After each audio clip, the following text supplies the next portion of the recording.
ஹரே கிருஷ்ணா. மனித வாழ்க்கையில் அடைய வேண்டிய 4 புருஷார்த்தங்கள் அப்படின்னு சொல்லி சாஸ்திரங்களில் சொல்லப்பட்டிருக்கு. தர்ம, அர்த்த, காம, மோக்ஷ. இந்த 4 புருஷார்த்தங்களை அடைகிறதுக்கு பலவிதமான வழிகளும் சாஸ்திரங்களில் சொல்லப்பட்டிருக்கு. அதில் ஒரு முறை என்ன அப்படின்னு சொன்னால், விரதங்களை அனுஷ்டிக்கிறது அப்படிங்கிறது ஒரு முறை. நமக்கு தேவையான இந்த புருஷார்த்தத்தை அடைந்து கொள்வதற்காக சில உபவாசங்கள், விரத முறைகள் சாஸ்திரங்களில் சொல்லப்பட்டிருக்கு. அந்த விரதங்களும் 4 விதமான விரதங்கள் இருக்குது. நமக்கு எந்த மாதிரியான புருஷார்த்தங்கள் தேவையோ அதுக்கு ஏற்ற மாதிரியான விரதங்களும் சாஸ்திரங்களில் சொல்லப்பட்டிருக்கு. நித்திய, நைமித்திக, காமியார்த்த அப்படின்னு சொல்லி ஒவ்வொரு விதமான அந்த கர்ம காரியங்கள் சாஸ்திரங்களில் சொல்லப்பட்டிருக்கு.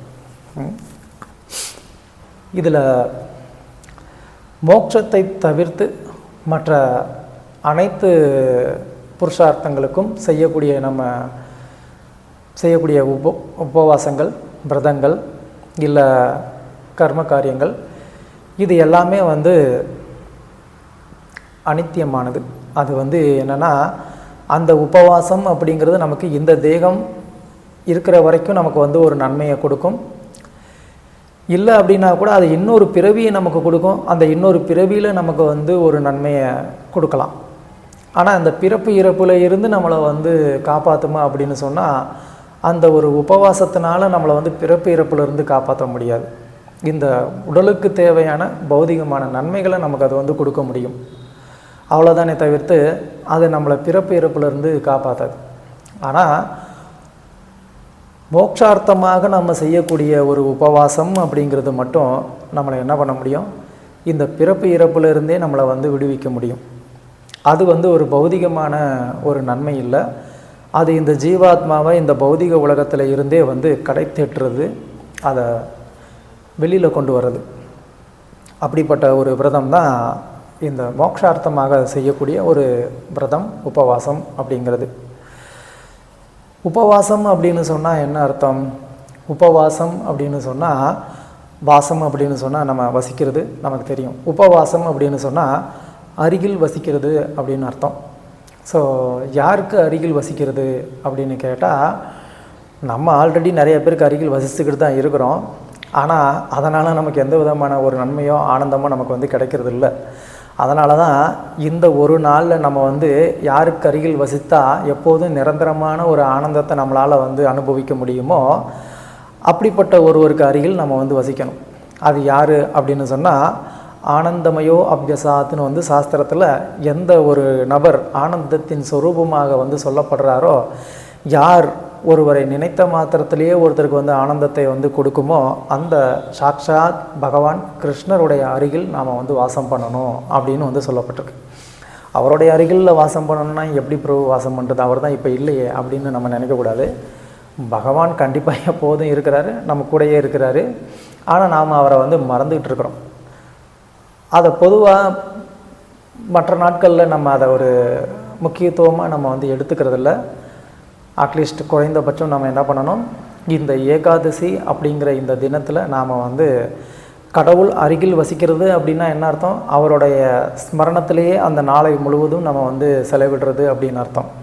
அந்த நாள் முழுவதும் நம்ம பகவானுடைய பக்தி தொண்டுக்காகனே நம்ம அர்ப்பணிக்கணும் அப்படின்னு அர்த்தம். அப்போ நம்ம பகவானுடைய அருகில் இருக்கிறோம் அப்படின்னு அர்த்தம்.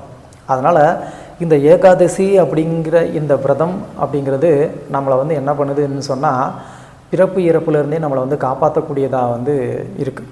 அந்தளவுக்கு இந்த ஏகாதசி விரதத்துக்கு ஒரு சிறப்பு இருக்குது. அதனால் இந்த ஏகாதசி விரதம் அப்படிங்கிறது அனைவருனாலும் கடைபிடிக்கப்பட வேண்டியது அப்படின்னு சொல்லி சாஸ்திரங்களில் சொல்லியிருக்கு.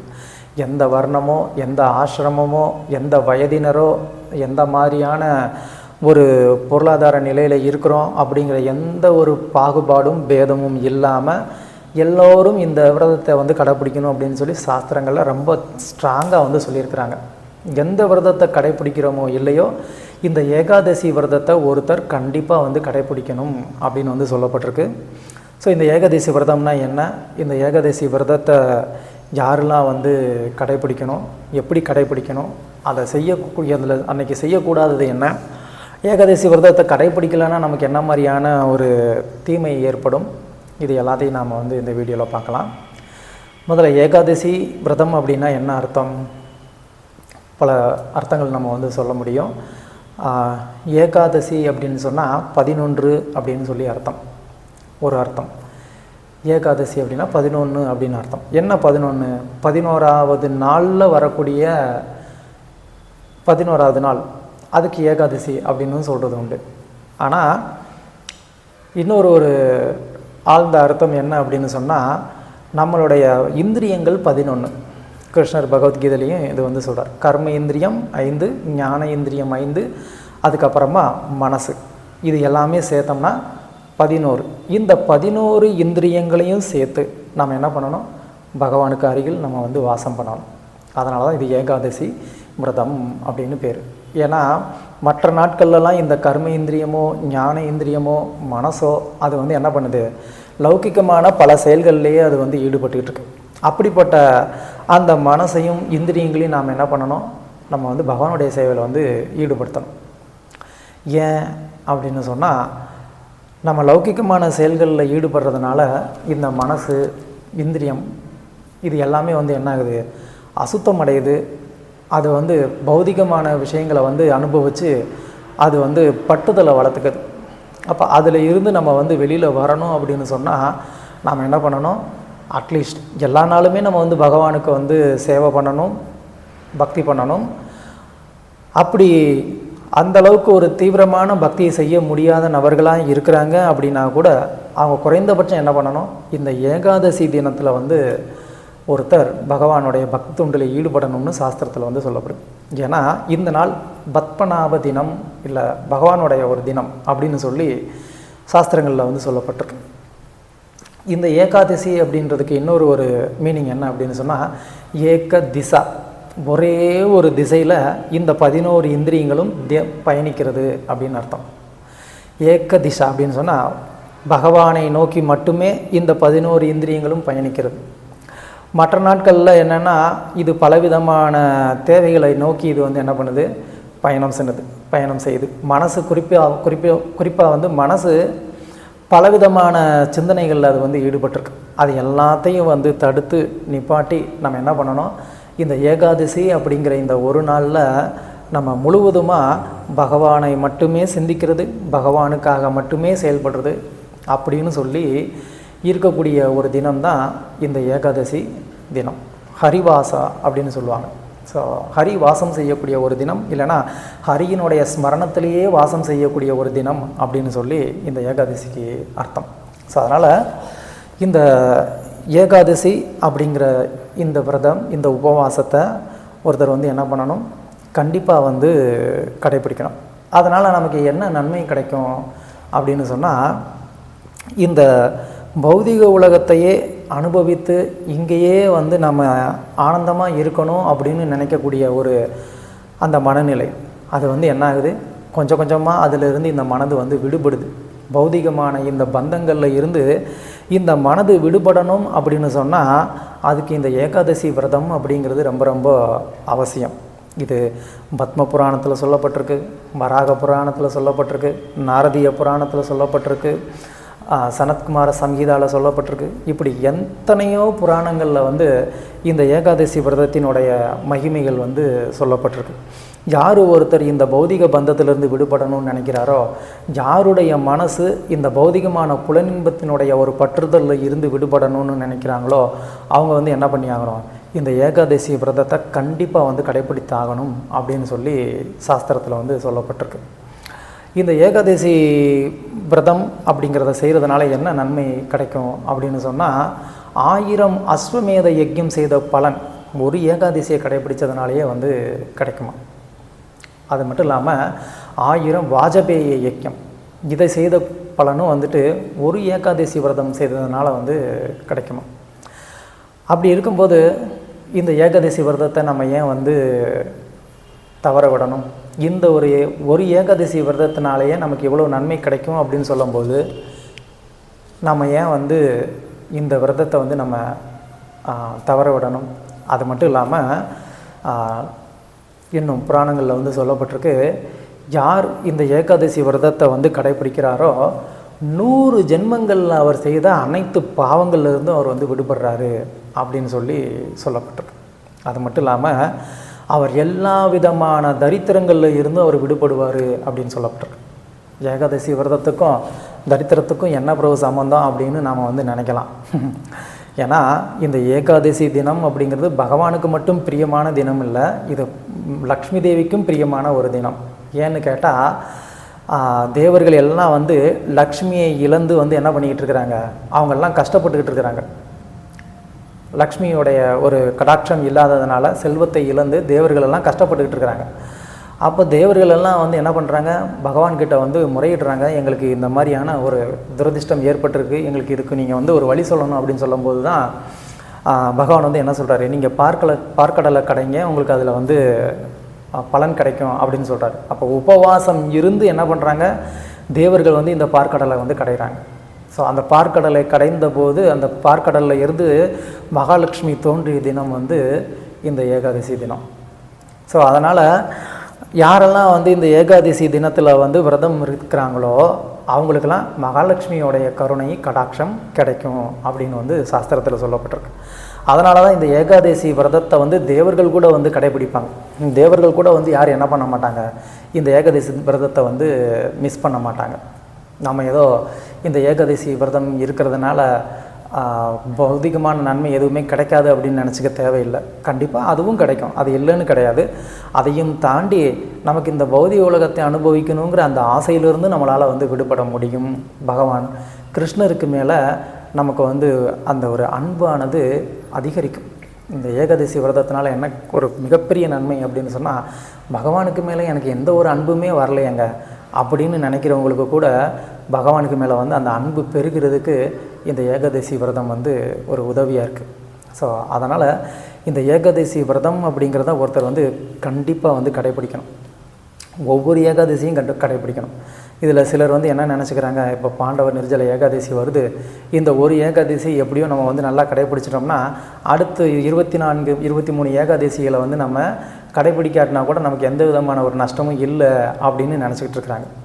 பாண்டவர் நிர்ஜல ஏகாதசியை கடைபிடிச்சா 24 ஏகாதசியை கடைபிடித்த பலன் கிடைக்கும் அப்படிங்கிறது உண்மைதான், இல்லைன்னு இல்லை. ஆனால் அதே நேரத்தில் வந்து மற்ற ஏகாதசியை கடைபிடிக்க தேவையில்லை அப்படின்னு சொல்லி சாஸ்திரத்தில் எங்கேயுமே சொல்லப்படலை.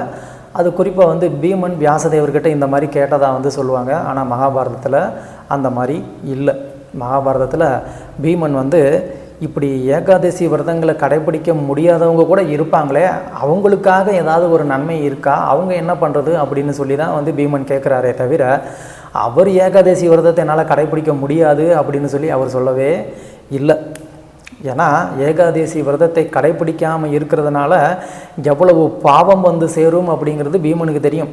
அது மட்டும் இல்லாமல் பீமன் வந்து பகவானுடைய ஒரு மிகச்சிறந்த ஒரு பக்தர்ன்றதுனால அவர் இந்த ஏகாதசி விரதத்தை கடைபிடிக்கிறதுல வந்து ஒரு சோம்பேறித்தனம் பட மாட்டார். ஸோ அதனால் அவர் கண்டிப்பாக வந்து ஏகாதசி விரதங்கள் எல்லா ஏகாதசி விரதத்தையும் அவர் கடைபிடித்தாருங்கிறதுல எந்த விதமான ஒரு சந்தேகமும் நமக்கு தேவையில்லை. அவர் எல்லா விதமான ஏகாதசி விரதங்களையும் அவர் கடைபிடித்தார். ஆனால் சில பேருக்கு வந்துட்டு இந்த மாதிரி சாப்பிடாமலே ஏகாதசி விரதத்தை கடைபிடிக்கிறதுங்கிறது கடினமாக இருக்கும். அப்போ அந்த மாதிரியான நபர்களுக்கெல்லாம் வந்து என்ன ஒரு சொல்யூஷன் அப்படின்னு சொல்லி தான் அவர் கேட்குறாரே தவிர அவர் மற்ற ஏகாதசியங்களை கூட நான் கடைபிடிக்காமல் எப்படி அதோடைய பலன் நான் என்ன அடைகிறது அப்படின்னு சொல்லி ஒரு பக்தர் வந்து கேட்க மாட்டார். அதனால் இதை வந்து யாரும் வந்து ஒரு அட்வான்டேஜாக வந்து எடுத்துக்க தேவையில்லை. பாண்டவ நிர்ஜல ஏகாதசி நம்ம கடைபிடிச்சா மற்ற ஏகாதசி கடைபிடிக்க தேவையில்லை அப்படின்னு சொல்லி சாஸ்திரத்தில் என்ன சொல்லப்பட்டிருக்கு அப்படின்னு சொன்னால், யாராவது ஒருத்தர் ஒரு ஏகாதசி விரதத்தை கடைபிடிக்கலை அப்படின்னு சொன்னால் ஒரு கல்பகாலம் ரௌரவம் அப்படிங்கிற அந்த நரகத்தில் ஒருத்தர் தண்டனை அனுபவிக்கணும் அப்படின்னு சொல்லப்பட்டிருக்கு. ஒரு கல்பம்னா என்ன, பிரம்மாவுடைய ஒரு நாள். பிரம்மாவுடைய ஒரு நாள் 24 மணி நேரம் அப்படிங்கிறது 2000 சதுரயுகங்களுடைய கால அளவு. அவ்வளவு கால அளவு ஒருத்தர் என்ன பண்ணணுமா, ரௌரவங்கிற அந்த நரகத்தில் வந்து வசிக்கணுமா. அப்போது அப்படி ஒரு பாவத்தை கொடுக்கக்கூடிய ஒரு செயலை பீமன் போன்ற ஒரு தூய பக்தர் நிராகரிக்கணும்னு நினைப்பாரா? நினைக்க மாட்டார், நம்மளும் நினைக்கக்கூடாதுங்கிறது தான் இதை நான் சொல்ல வரேன். ஸோ எந்த ஏகாதசியையும் நம்ம வந்து என்ன பண்ணக்கூடாது, நம்ம தெரிந்தே வந்து அதை உதாசீனப்படுத்தக்கூடாது. நாம் வந்து பக்தர்கள் அப்படின்னு ஆயிட்டோம் அப்படிங்கிறதுனால சிலது நம்ம வந்து பண்ணாமல் விட்டுட்டா கூட பகவான் வந்து நம்மளை வந்து கண்டுக்க மாட்டார், நமக்கு அவ்வளோ தூரம் நம்மளை வந்து ஒரு ஸ்ட்ரிக்டாக நமக்கு வந்து பனிஷ் பண்ண மாட்டார் அப்படின்னு சொல்லி நம்ம என்ன பண்ணிக்க தேவையில்லை. அதை ஒரு அட்வான்டேஜாக வந்து எடுத்துக்கக்கூடாது. அதனால் எல்லா ஏகாதசியையும் நம்ம வந்து என்ன பண்ணணும், தீவிரமாக கடைபிடிக்க முயற்சி செய்யணும். அதனால் நம்ம வந்து இந்த பௌதிக பந்தத்திலிருந்தே நம்ம விடுபடுறோம். ஸோ இப்போது ஏகாதசி விரதத்தை கடைப்பிடிக்கலை அப்படின்னு சொன்னால் என்ன மாதிரியான ஒரு தீமையெல்லாம் ஏற்படும் அப்படின்னு சொன்னால், இந்த ஏகாதசி விரதத்தை வந்து கடைப்பிடிக்காமல் காந்தாரி ஒரு நாள் என்ன பண்ணான், அவள் வந்து ஏகாதசி விரதத்தை கடைப்பிடிக்காமல் அன்னைக்கு வந்து அவள் தானியங்களை சாப்பிட்டான். அந்த தானியங்களை வந்து சாப்பிட்டதுனால என்னாச்சு, அவளுக்கு 100 கௌரவர்கள் குழந்தைங்க வந்து பிறந்தாங்க. அவங்க எப்படிப்பட்டவங்க, முழுவதும் அசுர குணம் நிறைந்தவர்கள். ஒரே ஒரு நாள் ஒரு ஏகாதசி அப்போது அவள் வந்து தானியத்தை சாப்பிட்டதுனால அவளுக்கு எப்படிப்பட்ட குழந்தைங்க பிறந்தாங்க, 100 அசுர குழந்தைங்க பிறந்தாங்க. ஸோ காரணம் என்ன அப்படின்னு கேட்டால், அந்த ஏகாதசி தினத்தில் வந்து அனைத்து விதமான பாவங்களும் வந்து அந்த தானியங்களில் வந்து இருக்குமா. ஸோ ஏகாதசி தினத்தில் அனைத்து விதமான பாவங்களும் அந்த உணவில் வந்து இருக்குமா. குறிப்பாக வந்து பகவானை வந்து எதிர்க்கக்கூடிய அந்த எண்ணம், பகவானை வந்து அவமதிக்கிறது, பகவானை விட்டுட்டு நான் வந்து அனுபவிக்கணும்னு நினைக்கிறது, பலவிதமான அசுர குணங்கள், இது எல்லாமே வந்து என்ன ஆகுது, அந்த உணவில் வந்து இருக்குமா. ஸோ அதனால் ஏகாதசி அன்னைக்கு குறிப்பாக தானியங்களை வந்து நம்ம சாப்பிட்றோம் அப்படின்னு சொன்னால் அவ்வளவு பாவகரமான பாவ சிந்தனைகளை கொடுக்கக்கூடிய ஒரு உணவை நம்ம சாப்பிட்றோன்னு அர்த்தம். ஸோ அப்படிப்பட்ட அந்த உணவுகளை நம்ம சாப்பிடும்போது என்ன ஆகுது, நமக்குள்ளேயும் அந்த மாதிரியான ஒரு அசுர குணம் வந்து உருவாகுது. அதனால தான் பக்தியில் நமக்கு வந்துட்டு ஒரு சீரியஸ்னஸ், ஒரு ஒரு டேஸ்ட் நமக்கு கிடைக்கல அப்படின்னா என்ன அர்த்தம், நம்ம ஏகாதசி விரதத்தை சரியாக கடைப்பிடிக்கிறது இல்லைன்னு அர்த்தம்.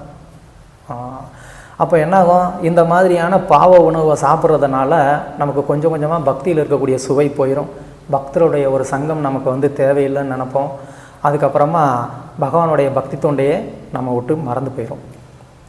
ஸோ அந்த மாதிரியான ஒரு நிலைமை ஏற்படும் ஏகாதசி விரதத்தை நம்ம வந்து உதாசீனப்படுத்தணும் அப்படின்னு சொன்னால்.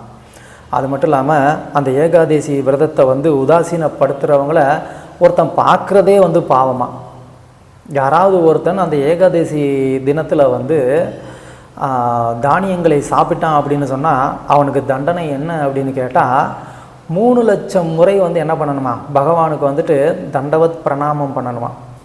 அதுதான் அவனுக்கு வந்து பிராயச்சித்தம். அப்போ எந்த அளவுக்கு அந்த ஏகாதசி விரதத்திற்கு வந்து முக்கியத்துவம் கொடுத்துருக்குறாங்க அப்படிங்கிறத நம்ம வந்து புரிஞ்சுக்கணும். ஒரு ஏகாதசி விரதத்தை நான் வந்து உதாசீனப்படுத்தினேன், அதை நான் கடைபிடிக்கலை அப்படின்னு சொன்னால் நான் என்ன பண்ணணும், 3 லட்சம் முறை நான் பகவானுக்கு வந்துட்டு தண்டவத் நமஸ்காரம் பண்ணணும். அதுதான் வந்து பிராயச்சித்தம். ஏகாதசி விரதம் இருக்காதவங்களை வந்து பார்த்தாலே நமக்கு வந்து பாவமாக. ஸோ அந்த அளவுக்கு வந்து இந்த ஏகாதசி விரதத்துடைய முக்கியத்துவம் வந்து சொல்லப்பட்டிருக்கு. அது மட்டும் இல்லாமல் அவங்களுக்கு பலவிதமான பாவங்கள் வந்து சேரும், பல ஜென்மங்களை அவங்க வந்து எடுக்க வேண்டியது இருக்கும். எல்லா தேவர்களுமே அவர் மேலே வந்து கோவப்படுவாங்களாம், என்ன இவன் வந்து ஒரு ஏகாதசி விரதத்தை வந்து கடைப்பிடிக்க மாட்டேன்றானே அப்படின்னு சொல்லி தேவர்கள் கூட வந்து அவன் மேலே வந்து கோவப்படுவாங்களாம். அப்படின்னா அவனுக்கு எல்லா விதமான அந்த அமங்கலமும் வந்து சேரும் அப்படின்னு அர்த்தம். அதனால் இந்த ஏகாதசி விரதத்தை நம்ம வந்து கண்டிப்பாக வந்து கடைப்பிடிக்கணும். ஒவ்வொரு ஏகாதசியையும் நம்ம வந்து கடைப்பிடிக்கணும். இப்போது யார் யார் என்ன மாதிரியான ஒரு ஏகாதசி விரதத்தை எப்படி கடைப்பிடிக்கலாம் அப்படின்னு சொன்னால், ஏகாதசி விரதத்தை குறைந்தபட்சம் 8 வயதில் இருந்து ஒருத்தர் வந்து கடைப்பிடிக்க ஆரம்பிக்கணும்னு சாஸ்திரங்களில் சொல்லியிருக்கு. அதுக்கு கீழே இருக்கிறவங்க கடைப்பிடிக்கக்கூடாதான்றது அர்த்தம் இல்லை, அவங்களும் கடைப்பிடிக்கலாம். சப்போஸ் அவங்களுக்கு அந்த ஒரு ஏஜில் அது தெரியாமல் இருக்குது, கடைப்பிடிக்கிறதுல முடியாமல் இருக்குது அப்படின்னு சொன்னால் குறைந்தபட்சம் 8 வயசில் இருந்து அவங்க வந்து மரணம் வரைக்கும் என்ன பண்ணணும், இந்த ஏகாதசி விரதத்தை வந்து கடைப்பிடிக்கணும். அதில் ரொம்ப நோய்வாய்ப்பட்டிருக்கக்கூடியவங்க, வயோதிகர்கள், இல்லைன்னா நிறைமாத கர்ப்பிணியாக இருக்கக்கூடியவங்க, இல்லைன்னா வந்து குழந்தைங்க, பசி ரொம்ப தாங்க முடியாதவங்க, அந்த மாதிரியான நபர்கள் வந்து என்ன பண்ணலாம், அன்றைக்கி வந்து அவங்க வந்து பழங்களோ பால், தயிர் இந்த மாதிரி வந்து உணவுகளை அவங்க வந்து எடுத்துக்கலாம். அதுவும் எவ்வளவு எடுத்துக்கலாம் அப்படின்னு சொன்னால், அவங்க ஒரு நாளில் எவ்வளவு சாப்பிடுவாங்களோ அதில் 25% தான் அவங்க வந்து எடுத்துக்கணும். ஏகாதசிக்கு வந்து இந்த மாதிரி பழங்கள் இதெல்லாம் சாப்பிடலாம்னு சொல்லியிருக்கேன் அப்படின்னு சொல்லிட்டு ஒருத்தர் வந்து நல்லா வயிறு முட்டை சாப்பிட்றாரு அப்படின்னு சொன்னால், அப்போ அதுவும் ஏகாதசி விரதத்தை பிரேக் பண்ணதாக அர்த்தம். அப்படியும் வந்து ஒருத்தர் என்ன பண்ணக்கூடாது, சாப்பிடக்கூடாது. ஒருத்தர் தான் ஒரு நாளில் எந்த அளவு சாப்பிடுவாரோ அந்த அளவில் 25% மட்டும்தான் சாப்பிடணும். அதில் கண்டிப்பாக வந்து தானியங்கள் இருக்கக்கூடாது. நெருப்பில் தண்ணியில் சமைச்ச உணவு, உப்பு போட்ட உணவை ஒருத்தர் வந்து என்ன பண்ணக்கூடாது, அன்றைக்கி வந்து சாப்பிடவே கூடாது. தைரியம் நல்லா வந்து ஒரு உடல் சக்தி இருந்தும் அவர் வந்து இந்த மாதிரி ஏகாதசி விரதத்தை வந்து முழுமையாக கடைபிடிக்காமல் அவர் வந்து உணவு சாப்பிட்றாரு அப்படின்னு சொன்னால், அப்போ அவருக்கு மிகப்பெரிய பாவம் வந்து சேரும்னு சாஸ்திரத்தில் வந்து சொல்லப்பட்டிருக்கு. அதனால் நல்ல உடல் ஆரோக்கியம் இருக்கிறவங்க அதை உதாசீனப்படுத்தாமல் முழு விரதத்தையும் அவங்க வந்து கடைபிடிக்கணும். அப்படி இல்லை, நோய்வாய்ப்பட்டிருக்கிறோம், கொஞ்சம் உடல்நிலை சரியில்லை, வயது முதிர்ந்தவர்களாக இருக்கிறோம், சாப்பிடாமல் இருக்க முடியாதுன்ற அந்த ஒரு சூழ்நிலை இருந்தாலும் ஒருத்தரை வந்து என்ன பண்ணணும், பழங்கள் தான் சாப்பிடணும். அதுவும் வந்து 25%. ஒரு நாளையில் அவர் சாப்பிடக்கூடிய உணவில் 25% அவ்வளோதான் நம்ம வந்து எடுத்துக்கணும். இந்த மாதிரி வந்து ஒருத்தர் என்ன பண்ணணும், ஏகாதசி விரதத்தை வந்து கடைபிடிக்கணும். அது மட்டும் இல்லாமல் அந்த நாள் முழுவதும் நம்ம வந்து என்ன பண்ணணும், பகவானுடைய நாம ஜபத்திலையும் சாஸ்திர அத்தியனத்திலையும் நம்ம வந்து ஈடுபடணும். முடிஞ்ச அளவுக்கு நல்லா நிறையா ஜபம் பண்ணுறது, பாகவதம் படிக்கிறது, இது போன்ற செயல்களில் தான் நம்ம வந்து ஈடுபடணும். கூடுமான அளவுக்கு அன்றைக்கி நம்ம வந்து தூங்காமல் இருந்தோம்னா நல்லது. அட்லீஸ்ட் பகலில் தூங்காமல் இருக்கிறது நல்லது.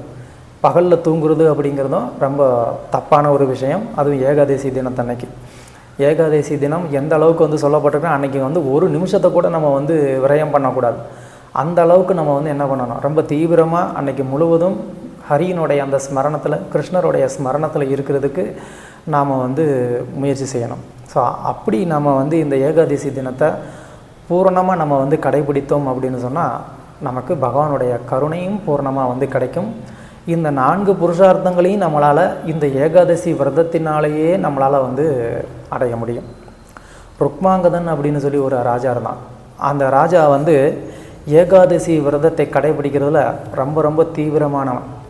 அந்த ருக்மாங்கதன் அப்படிங்கிற அந்த ராஜா எந்த ஏகாதசியும் அவன் வந்து தவற விட்டதில்லை. அதனால் அவனுடைய ராஜ்யமே அந்த அளவுக்கு வந்து செழிப்பாக இருந்தது. அந்த ராஜ்யத்தில் வந்து எப்படி ராமராஜ்யத்தில் அயோத்தியாவில் வந்து தானம் கொடுக்கணும்னு சொன்னால் அதுக்கு நீங்கள் ஒரு ஆளை வந்து பார்க்கவே முடியாது. ஏன்னா எல்லாருக்கும் தானம் வாங்க வேண்டிய அவசியமே இல்லை. அந்த மாதிரி ருக்மாங்கதனுடைய ராஜ்யம் இருந்தது. அவ்வளவு செல்வ செழிப்பாக இருந்தது. காரணம் என்னென்னா, அவன் ஏகாதசி விரதத்தை கடைபிடித்தது மட்டும் இல்லை, தன்னுடைய பிரஜைகளையும் அவன் வந்து ஏகாதசி விரதத்தை கடைபிடிக்க வச்சான். ஸோ நம்மளும் என்ன பண்ணோம், நம்மளும் ஏகாதசி விரதத்தை கடைபிடிக்கணும். முடிஞ்ச அளவுக்கு நம்ம வீட்டில் இருக்கிறவங்களையும் அந்த ஏகாதசி விரதத்தை கடைபிடிக்க வைக்க முயற்சி செய்யணும். அப்போது ஒரு பெண் அப்சரஸ் அவங்கள வந்து இந்திரன் என்ன பண்ணுறான், இவருடைய இந்த ஏகாதசி விரதத்தை கெடுக்கிறதுக்காக ஒரு பெண்ணை வந்து அனுப்பிச்சி வைக்கிறான். அந்த ராஜாவும் வந்து அந்த பெண் மேலே வந்து ஒரு மோகம் கொண்டு என்ன பண்ணுறாரு, அந்த பெண் மேலே வந்து பாசம் கொண்டு அந்த பெண்ணோடைய வாழ ஆரம்பிச்சிடுறார். அப்போது ஆனாலும் வந்து அவர் இந்த ஏகாதசி விரதத்தை மட்டும் கடைபிடிச்சிக்கிட்டே இருக்கிறார். அந்த பெண் இந்த ருக்மாங்கதன் தன் மேலே வந்து முழு பற்றுதல் வர்ற வரைக்கும் வெயிட் பண்ணுறா. அந்த முழு பற்றுதல் வந்ததுக்கப்புறமா நீ ஏகாதசி விரதத்தை வந்து நீ ஃபாலோ பண்ணக்கூடாது அப்படின்னு அவள் வந்து சொல்கிறான். அதுக்கு அந்த ராஜா வந்து ஏற்றுக்கலை. நான் ஏகாதசி விரதத்தை கடைப்பிடிப்பேன் அப்படின்னு சொல்லி, நீ ஏகாதசி விரதத்தை கடைப்பிடிக்கலைன்னா நான் வந்து போயிடுவேன் அப்படின்னு சொல்கிறான். நீ வந்து போகக்கூடாது அப்படின்னு சொல்லி அவர் வந்து தடுக்கிறாரு. அப்படின்னா நீ வந்து ஒன்று பண்ணு, ஒன்று ஏகாதசி விரதத்தை வந்து கடைப்பிடிக்கிறத நீ நிப்பாட்டு, இல்லைன்னா உன் பையனை வந்து நீ என்ன பண்ணணும், சிறைச்சேதம் பண்ணணும், உன் கழுத்தை வெட்டி நீ கொல்லணும். இந்த ரெண்டில் ஏதாவது ஒன்று பண்ணால் நான் உன் கூட இருப்பேன், இல்லைன்னா நான் இருக்க மாட்டேன், நான் போயிடுவேன் அப்படின்னு சொல்லி அந்த பெண் சொல்கிறான்.